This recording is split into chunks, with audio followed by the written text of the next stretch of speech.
You are now listening to Strength in Struggle, the podcast all about finding your light in the darkness, overcoming adversity, learning to heal after hurt, and most of all, finding yourself when others try to keep you hidden.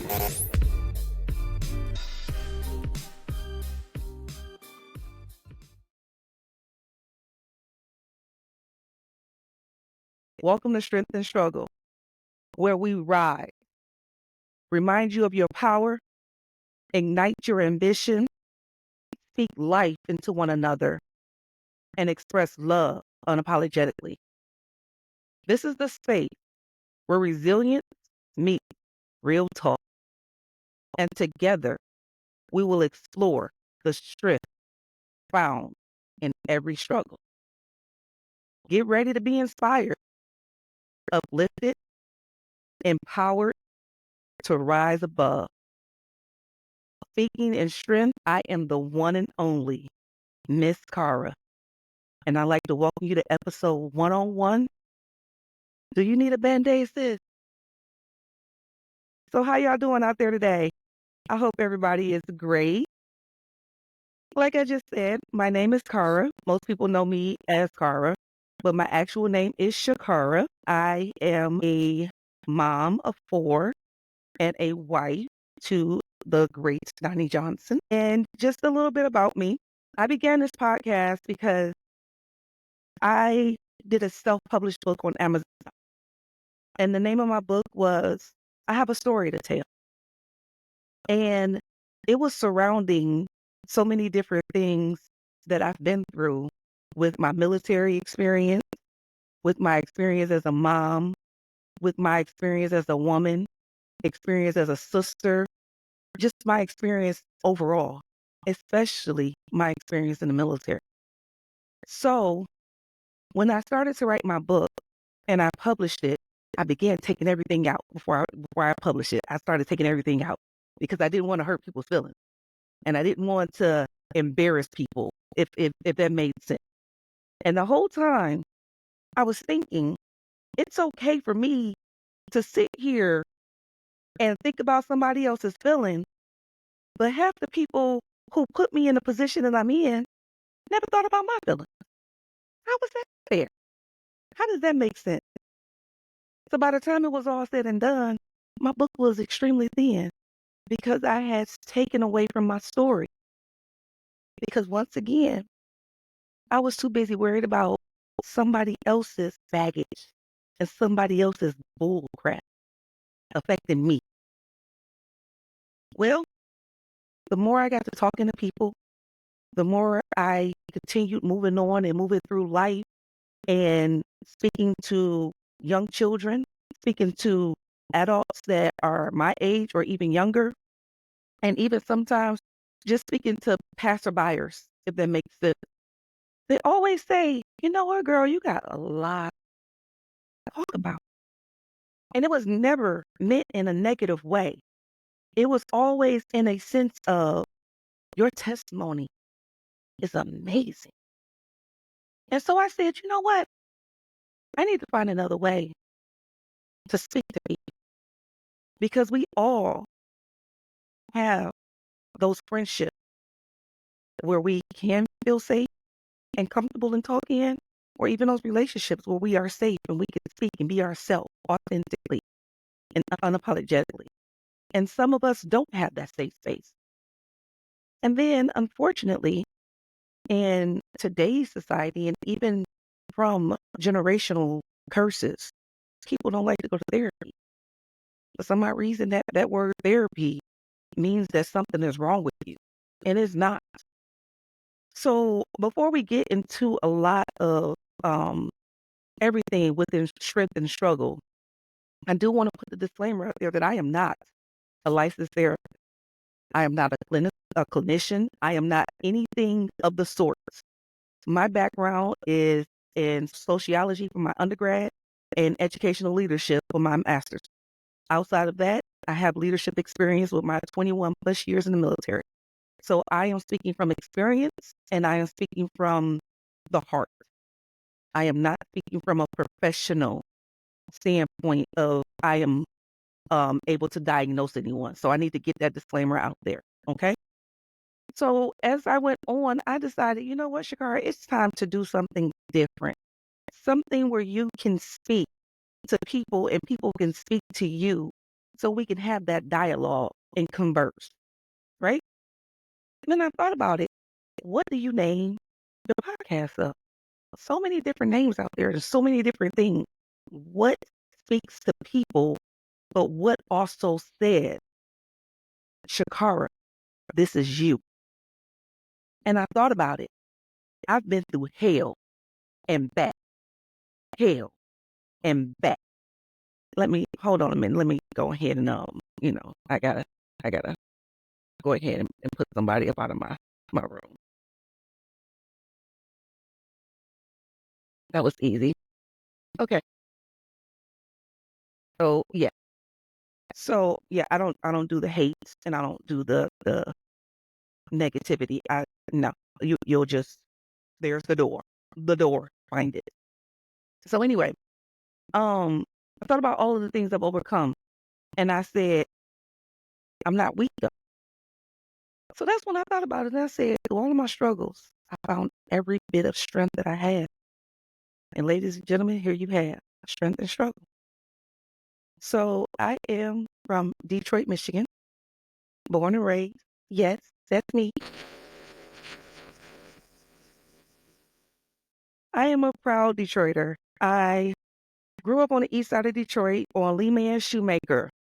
Yes, Lee May and Shoemaker. Do you understand? Yes, when people tell you they from Detroit and they really from Clarksville and Grand Rapids, no, I'm from Detroit, okay?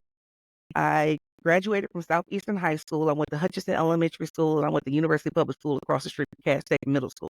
So I am a thoroughbred Detroit gal, okay? I had my first son at the age of 18. My son is 22 years old now. His name is Trayvon Green.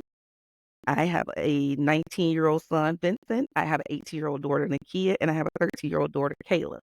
And like I said, when I started this out, my husband, Donnie, will be celebrating 5 years of marriage in December. We just celebrated our 4-year wedding anniversary, but we'll be coming up on 5 years in December. So that's just a little bit about me. Let's get to our topic. Do you need a Band-Aid, sis? How many of us are guilty of walking around carrying our baggage of all of that bull crap that we have taken up through the years, that we've collected, and we take it from relationship to relationship, friendship to friendship, job to job? How many of us have done it? I know I have. And I know I probably still do, but I'm at least a little bit more aware now. So when you do things like that, do you think that that's healthy? I don't. I know for a fact it's not healthy. And I'm going to tell you why it's not healthy. It's not healthy because you are scarred or can be scarred.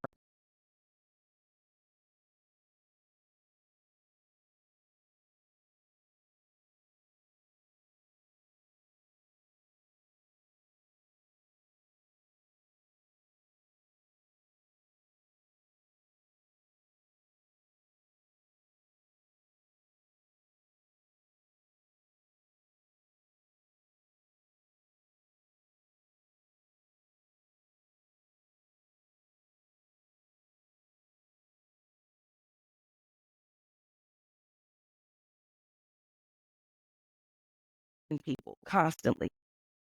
And you just never understand it because you're sitting here trying to figure out why everybody around you is doing something to you when in reality, it's actually you constantly carrying around the same burdens that you have been holding on to for years. Stick with me now. How many of you have been hurt by an old boyfriend or old girlfriend?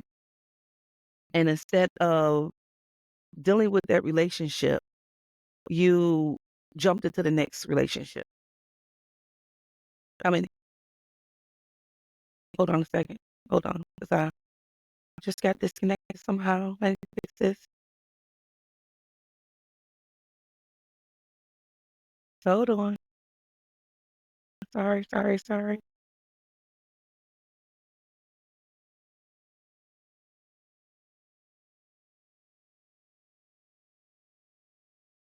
It's a shame when your internet just decides it wants to do its own thing. I'm gonna blame it on daylight saving time again. Okay.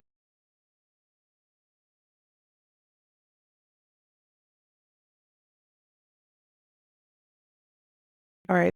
So I'm gonna keep it moving. So anyway, so you carrying on this luggage, this baggage, and you're not dealing with it. You continue to try to bleed on everyone else around you. Or better yet, you get into a relationship or a friendship with somebody else who is now bleeding all over you. And you're sitting here and you're like, well, what did I do to you? I wasn't the one that hurt you. I wasn't the one that said that your hair was ugly. I wasn't the one that abandoned you. Why are you upset with me? Why are you punishing me? That's what we all tend to do because we don't want to bandage up our scars. We don't want to clean out our scars, and we definitely scared to pour that alcohol into those scars because we already know that that alcohol is going to disturb everything. It's going to burn the hell out of you. It's going to hurt. It's going to hurt. We know that. We all know that, right? So I've dealt with a situation. I'm still processing the situation where I've had someone who decided to bleed all over me with all of their bull crap. This individual unfortunately had a lot of hurt, a lot of pain, and was abandoned, was abused, was lied to, dealt with boyfriends walking in and out, dealt with girlfriends walking in and out, and just had trust issues amongst people. I decided to join a predominantly Black sorority. This individual was not Black, which was not a problem for me because you were my friend. This individual felt that because I joined a predominantly Black sorority, that I was going to abandon her, that I was going to now turn my back on her and everybody else because now I'm doing something for me. When, truth be told, the type of person that I always have been, if you're my friend, you're my friend. If I call you a friend, that means you are my friend. So most of us have heard the term hurt people, right? Well, this individual decided that let me hurry up and try to hurt you before you hurt me. So this particular individual, who shall remain unnamed, decided to lie and did some ungodly things to try to hurt my reputation, to try to hurt my image, to try to hurt my name. Pulled in people who was all in the same circles and the same friends and try to say, hey, I need all of y'all to, say that this happened and say she did this. To this day, I still can't tell you what other motivation it was because it's like, honey, you were in your own way and you jacked up a good friend because you are so used to people turning their back on you. Why do we do that? Why? Like, what is the end state of hurting others because you're dealing with hurt that you still don't know how to process? I know I've done it myself. I know I have. My current husband, and I say current husband because I have been married before. I was abused in my previous marriage. I am a domestic violence survivor. And when I got married to my husband, if my husband raised his voice, if he got upset, if we got into a disagreement, I instantly went back to that plate where I was at with my previous relationship because I knew that you were about to hurt me. So now I need to hurry up and exit stage left before you hurt. Or I need to hurry up and get on the defensive because you're going to hurt, right? It took for my husband to one day sit down with me and he said, "Earl, I'm not your enemy. And I'm damn sure not your ex-husband." When I tell you, I took a step back and I said, "Who are you talking to?" Because the alpha female in me was like, I know he ain't talking to me. Guess what? He was talking to me because I was the problem. I was the problem.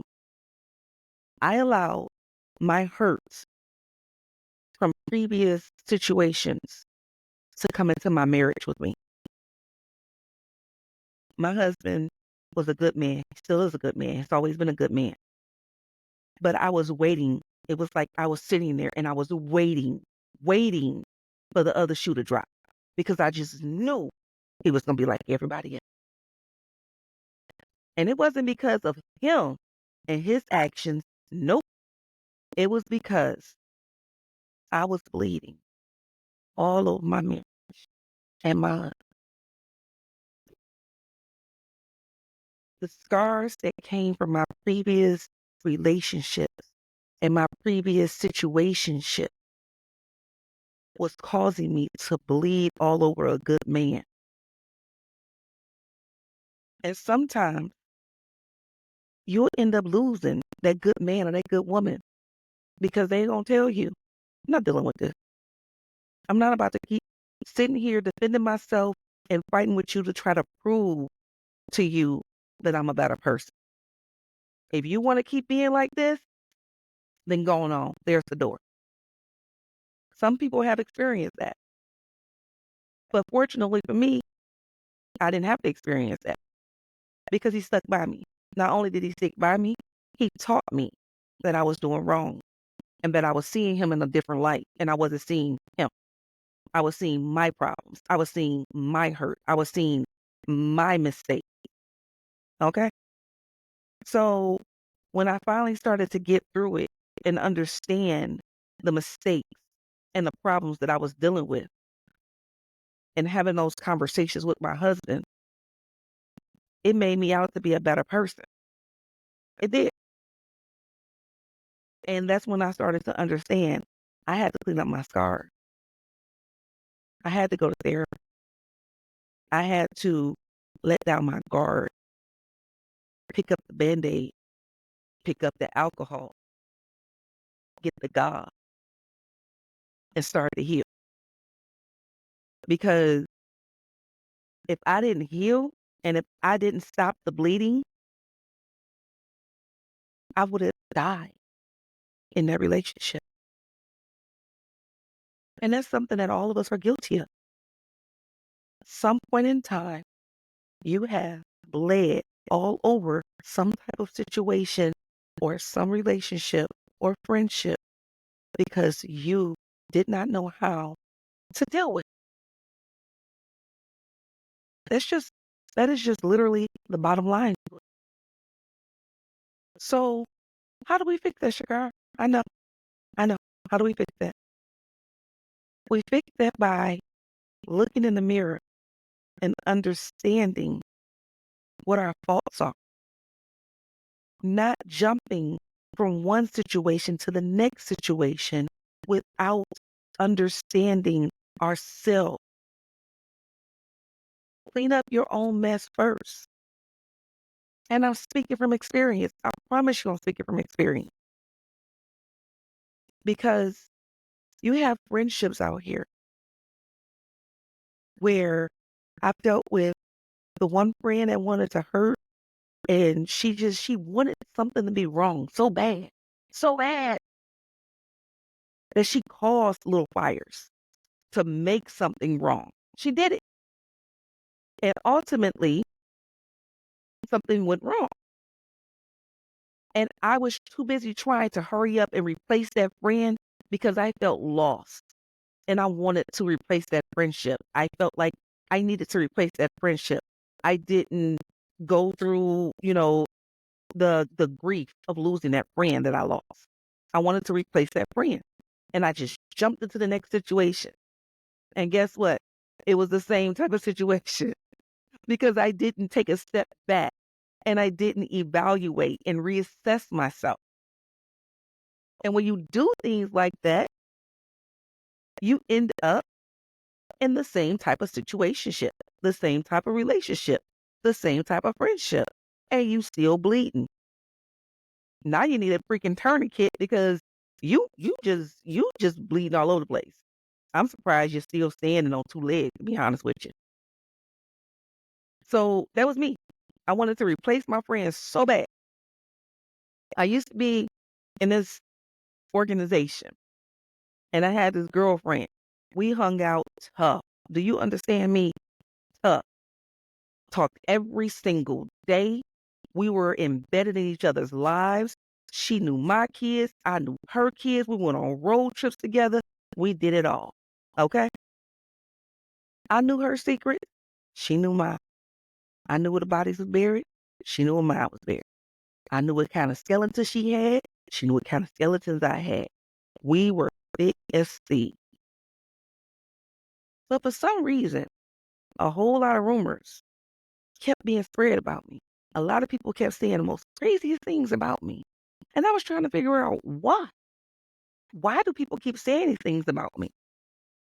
This friend had a lot of issues, but I still loved her because I felt that I was the fixer. I can fix her issue. Yes, a lot of us got that problem too. We want to be the fixer. Maybe it's the Capricorn in me. I don't know. But she had a lot of issues, mental issues, relationship issues, trust issues, all type of issues. And she used to lean on her issues as a crutch. I'm still to this day trying to figure out how can somebody tell you when they about to have an episode for a psychotic break. That to this day still don't make sense to me because usually if you're about to have an episode for a psychotic break, it just happens. You don't know it's about to happen, and you definitely are not about to prepare everybody for it. But that was her. So she was, to me, a drama queen, but I still loved her through it. You feel me? And this particular friend, I called one day and I told her, I said, hey, somebody told me X, Y, and Z. And I know they got to be lying because they're saying that it's coming from you. She went on, called me all kind of names, called the person all kind of names, and that friendship died. And it hurt me. It hurt me to my core. Okay. Because I loved this friend. I loved her. I loved her so much. And she was like a sister to me. I didn't understand what was going on. And because I refused to deal with that situation because I didn't understand it, I jumped into another situationship because I wanted to replace that friendship. I wanted to fill the void. What did I do? I bled on my next friendship. So this time around, it wasn't more so a bad type of bleed. It was a bleed of I saw all of the red flags that the person was never my friend that I jumped into this next friendship with. But because I yearned this friendship so badly, because I wanted to replace what I lost so badly, I ignored every red flag. It was just human nature to me. I wanted my friendship. It may not have been with the same person, but at least I still had that friendship back. That's that's all that made sense to me. That's it. That's all that made sense to me. Hold on one second. Remember, if you're on TikTok, I need you to tap, tap, tap the screen for me. Tap, tap, tap, tap, tap the screen for me. Like and share the live. There we go. Okay. I'm using both platforms and I got my platform over here. It's kind of doing some crazy stuff, but it's still recording, so we're gonna get to it. But anyway, And so I jumped into this next friendship and I ignored every red flag because I was still bleeding and hemorrhaging from my last loss of that friend. When the red flags was there and I ignored every last one of them, what do you think happened again? I ended up getting hurt. I ended up dealing with a lot of lies and deceit all over again.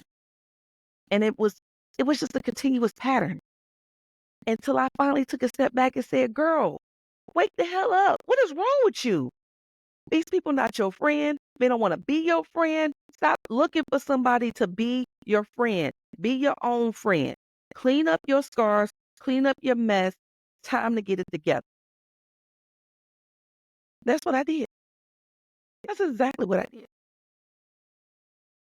I wish everybody I pray for them. I wish them luck.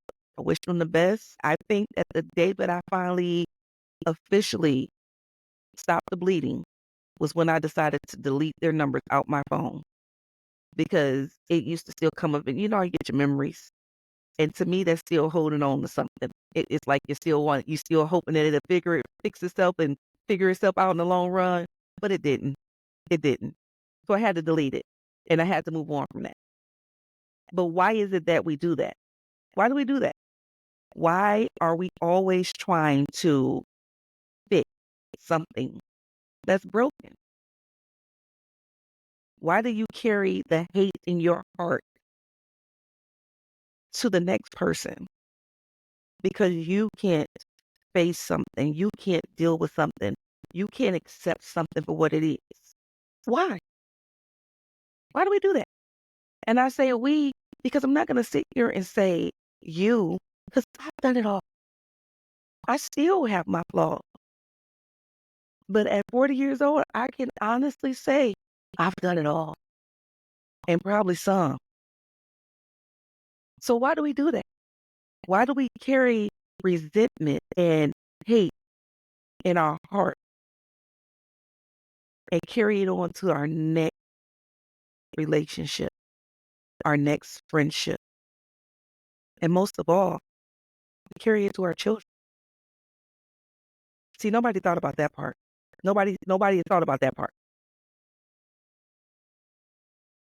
When you carry so much hate and animosity and you are a evil or angry person, or you're sitting here and for instance, if you're in a bad marriage and your kids are seeing all this, you're bleeding on your kids. Come on now. Somebody heard me. If you are in a bad marriage or a bad relationship and your kids are seeing it, you're bleeding all over your kids.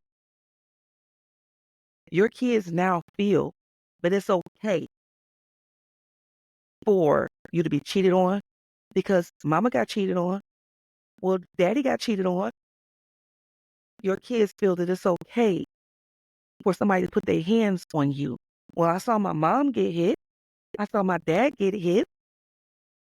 Your kids are now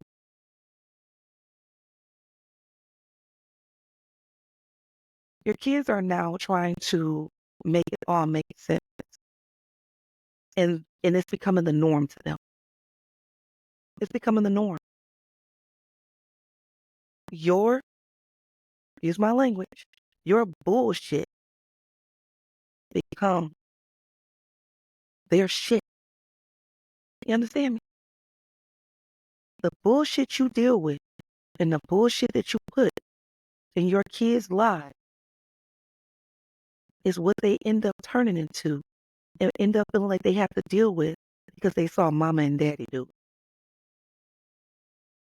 So again, you're bleeding, and it's just not on those around you in relationships and friendships. It's also on your kids, the individuals who you're supposed to protect more than yourself on this earth. I don't think y'all understand me. The one individual you're supposed to protect on this earth more than your own being is the one that comes out of you. If you're a mother, if you're a father, it's the same thing because they come out of you too. But the one person on this earth that you're supposed to protect more than your own self is your child. So how can you protect your child if you're bleeding with all of your hurt and your anger and your stupidity on your child? How? I ask you again, do you need a Band-Aid, sis? Because I know for a fact that there's some people that's watching right now who is still scared to bandage up those scars. They just letting them, you know how you do it. You fall, you scrape your leg when you were a kid, and your mama say, you don't need no Band-Aid on it, just let it get some air. Put some soap and water on, let it get some air. Once the air hit it, it'll clean up. And then it becomes scabby and looking all nasty, and some of us still got that same scar to this day because we didn't clean it up properly, right? That's what's happening. That's how generational curses are happening. In the comments, I want one of y'all to tell me, what's the one saying that we have in the household, especially in the Black household? What happens in this house? I'm waiting. Where is that? Come on. What happens in this house? Nobody knows it?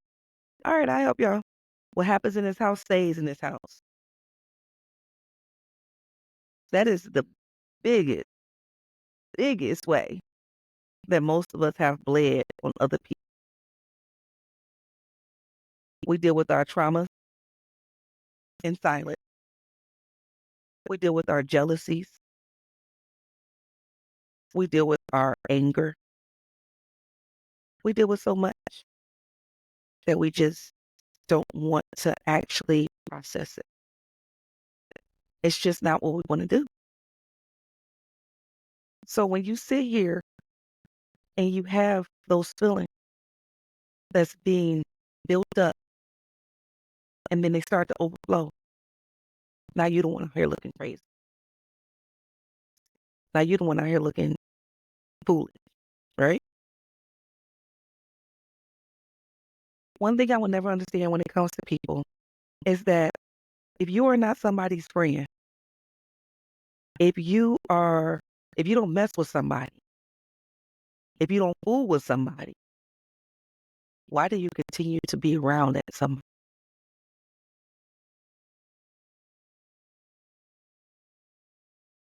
What is the end state? What is your end goal? What is the purpose? Let me play both sides against the middle. Because once I get hurt in this situation, now I'm going to try to hurt everybody else in this situation. Because I shouldn't have been there in the first place, right? I bring that up because it's this thing out here right now that a lot of people are dealing with. And this is taking us towards our close for this episode at least. Blind loyalty. So in 2022, I dealt with a situation. And I made a post behind the situation because I saw a lot of people do a lot of craziness. And I said, and I quote, people don't know what loyalty is. They only know what loyal me is. I said again, people don't know what loyalty is. They only understand what loyal me is. You only know how to be loyal to yourself in a situation that benefits you. Once that situation no longer benefits you, then you begin to tarnish the reputations of those around you. You begin to tear down everything that doesn't make sense to you. You begin to lie, to steal, to cheat, and God knows what else. Because now, the loyalty that people thought you had begins to show that loyal me that you truly had. And now your loyal me is causing you to bleed everywhere. And what I mean by that is that you don't know right from wrong You don't know left from right. You don't know up from down. You just going any way the wind will blow. But when the wind blows back in your face, now you want to sit here and talk about what somebody did from 15 years ago. Oh, well, she slept with such and such husband, and I knew she did such and such, and she did this and she did that. But you knew this the whole time, and what did you do about it? Stop carrying around burdens and making them somebody else's problems. Stop having problems and making them somebody else's burden. Deal with your own bull. Clean up your own scar. Get your Baxitration, your peroxide, your alcohol, whatever it is that you need. Clean up your scar. Because at the end of the day, when we clean up our scar and we properly deal with our wound, they are able to go back to normal and help you move on to the next situation with a clear heart and a clear mind and a clear conscience. But when you don't clean up those scars properly, you begin to bleed. It's only a matter of time before that improper scar that you probably just covered up with a piece of paper, you put in the back of your mind, buried. It's going to come out. And when it comes out, I promise you, it's not just going to hurt you. It's going to hurt those around you. It's going to hurt your baby. And it may hurt even more than that. So, I hope that you all enjoyed episode 101 of Do You Need a Band-Aid, Sis? I apologize for the technical difficulties on the live stream for Facebook and YouTube, but it will be posted for the actual video.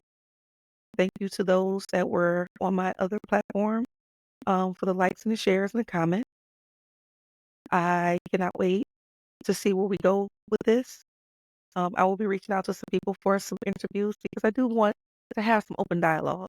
Because again, with my platform of Strength and Struggle, I want to talk about motherhood and talk about how people overcame the adversities in motherhood, being a single parent, or the new thing that we're talking about these days, being a single mom in a marriage. Yes, child, that's the thing. That's the thing. We'll talk about that too. I want to talk to our college students and understanding how they're finding their power in navigating school in today's day and age. I want to talk to some of my small business owners and how it is trying to start a business or keep your business afloat in today's society. There's so much. I look forward to this journey, and I hope you all will join me on this journey and support me in any way that you can. Thank you so much for joining me. My name is Shakara. This has been Strength and Struggle. Know your power.